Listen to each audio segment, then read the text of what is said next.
Hi everyone, my name is Helen. First, I would like to do the acknowledgement of the country. We acknowledge Aboriginal and Torres Strait Islander people as the traditional custodians of the land we meet. We pay our respects to the elders past, present, and future. Today, I'll be discussing the effectiveness of the child protection laws, policies, and acts towards protecting children from family and domestic violence. In my presentation today, I'll be touching on the impact of family and domestic violence on children and young people, some of the programs used to improve children and young people's protection, the National Framework for Protecting Australian Children, 2009-2020, the Children and Young People's Care Protection Act 1998, and also Advocate for Children and Young People Act 2014. Children and young people who are from families that are exposed to domestic violence grow up in an environment that's unpredictable. They are normally exposed to tension, leading to a life filled with anxiety and dominated by fear. This can trigger emotional and psychological trauma, risk of physical harm, direct or indirect victim sexual abuse, child abduction, and so on. All of this can later impact on the child's everyday life and decision making. According to Australian Domestic and Family Clearinghouse 2011, 1 in 4 children are exposed to domestic violence. Despite all this, there are policies and laws and programs and services available to protect children and young people exposed to family violence. Each year, around 3% of all children aged between 0 and 17 years of age are supported by Australia's child protection services. Some children are unable to live safely at home as they may be at risk of being abused or neglected by their parents, or sometimes their parents just don't have the capacity to provide adequate care.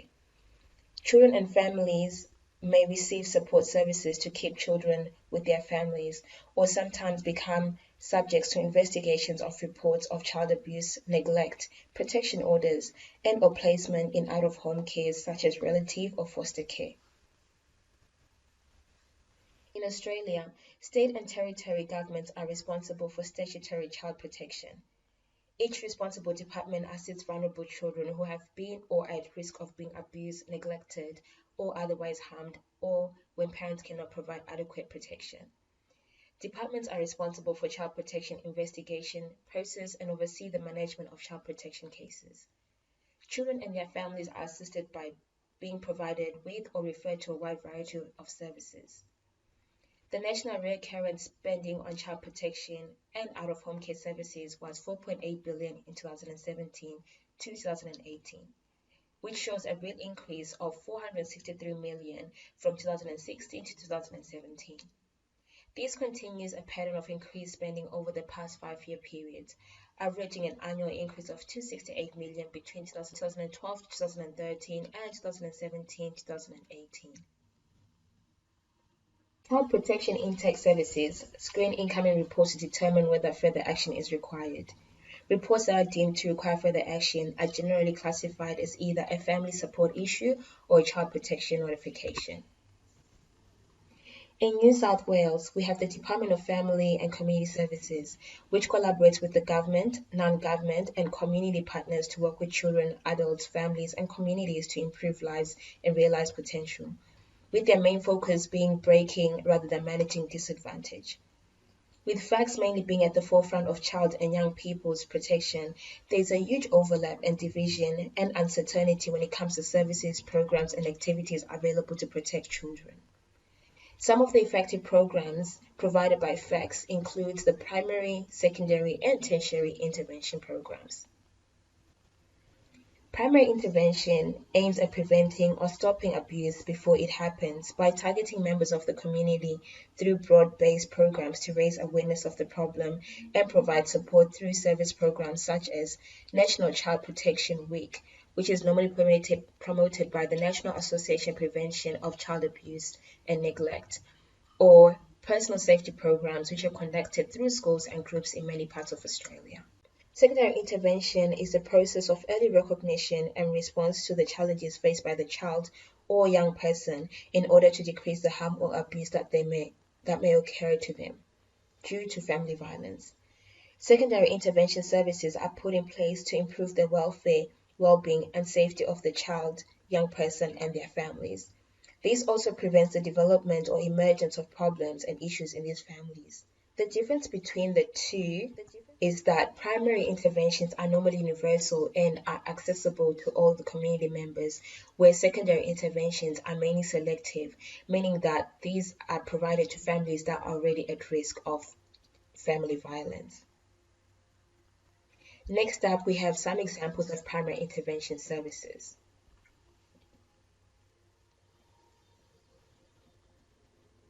The next slide will also just show you a couple of secondary intervention programs available in New South Wales.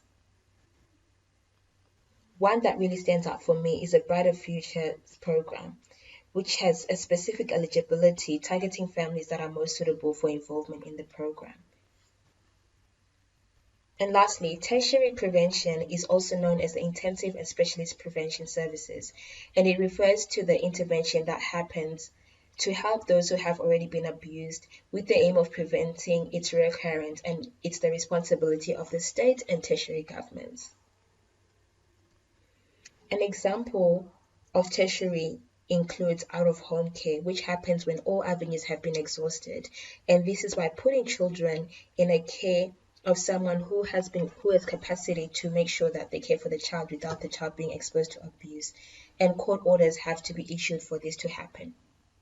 The effectiveness of these interventions, according to facts, is that these interventions focus on person-centered approaches.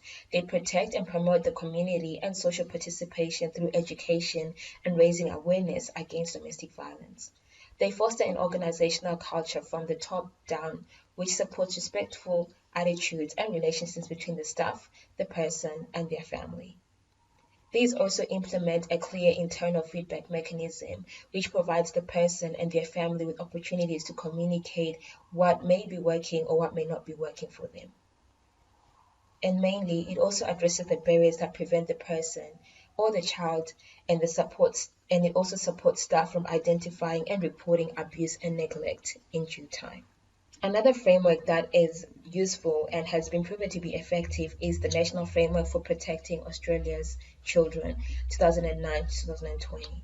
According to the New South Wales Health 2018, the National Framework for Protecting Australian Children 2009-2020 is a long-term national plan that is used to tackle child abuse in Australia.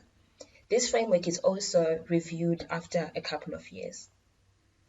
The framework has aided in reducing child abuse and also neglect towards children and young people.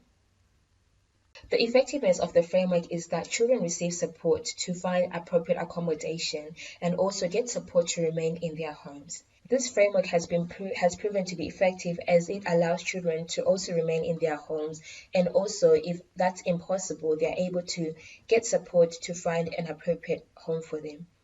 Children are able to also report abuse, also maintaining privacy and confidentiality.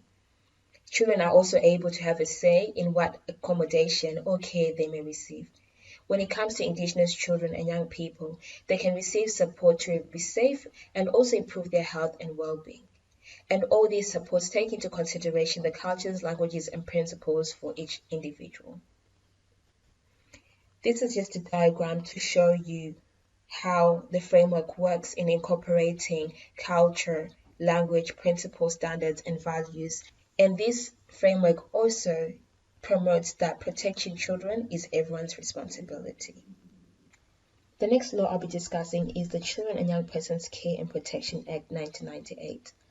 This act establishes the legislative framework governing children and well-being and providing child protection and out-of-home care services in New South Wales. This act also supports out-of-home care for children or young people exposed to ongoing violence. This act was also part of the acts that supported mandatory reporting, which has also improved the response towards children exposed to violence. Reporting has to be done through the right channels to allow the correct or appropriate help to be provided to each individual. Section 27A of this Act provides an alternative reporting process, which includes the introduction of child well-being units. Child well-being units establish the role of assessment officers, and they operate in 3 different government agencies, which are Department of Health, Department of Education, and New South Wales Police. The Children Wellbeing Unit can assist with mandatory reporters within their agencies in determining whether a report does or does not meet the significant harm threshold. And if the report falls below the new threshold, they provide advice on the ways that families can receive the level of local help that they need. A truly shared approach to child protection means better information shared between agencies involving the safety, welfare, and well-being of children and young people. This act has proven to be effective as it allows each individual to maintain their culture, disability, language, and also maintain privacy and confidentiality for each person. It also offers an option of a safe and stable out-of-home care. The Act also caters for the Aboriginal and Torres Strait Islander people, and the principles that this Act follows is that it makes special provisions relating to Aboriginal and Torres Strait Islander children and families. And these principles focus on self-determination and participation in decision-making for the Torres Strait Islander and Aboriginal children and their families. It gives an opportunity for them to participate in decision-making about the individual of the child who's an Aboriginal in the context of child protection, including the decision to remove a child or young person from the care of their parent or caregiver if they seem to be at risk. Other parts of this Act include the care applications and the Children's Court, which leads to children getting support to get provided services of out-of-home care support, and also background checks for people working with children, for example, the Working with Children's Check. Lastly, the final Act that I'll discuss today is the Advocate for Children and Young People Act 2014. This Act stands for children and promotes their health and well-being in supporting children and young people in being part of decision-making over their lives, and also enabling them and other organizations to cooperatively work together to represent the interests of the children and young people. This Act also conducts and promotes and monitors research into issues affecting children and young people, and also makes recommendations to the government and non-government agencies on legislations, reports, policies, practices, procedures, and service affecting children and young people. And this Act is very effective in the sense that it allows children to still remain safe in their homes, knowing that they are protected by the law. This is a public health model which shows a different approach to prevention, emphasizing mainly on primary prevention to prevent abuse and neglect occurring.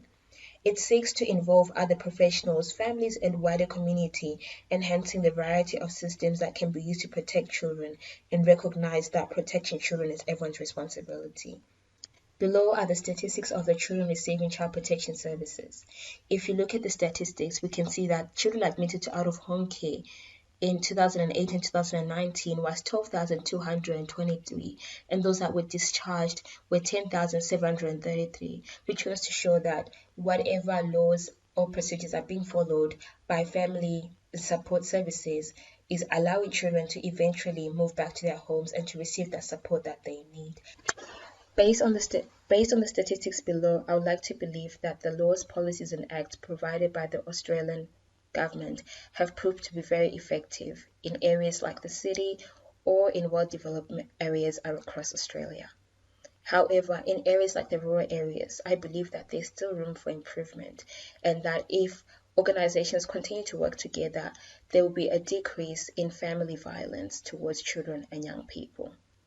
I've come to the end of my presentation, and thank you for listening.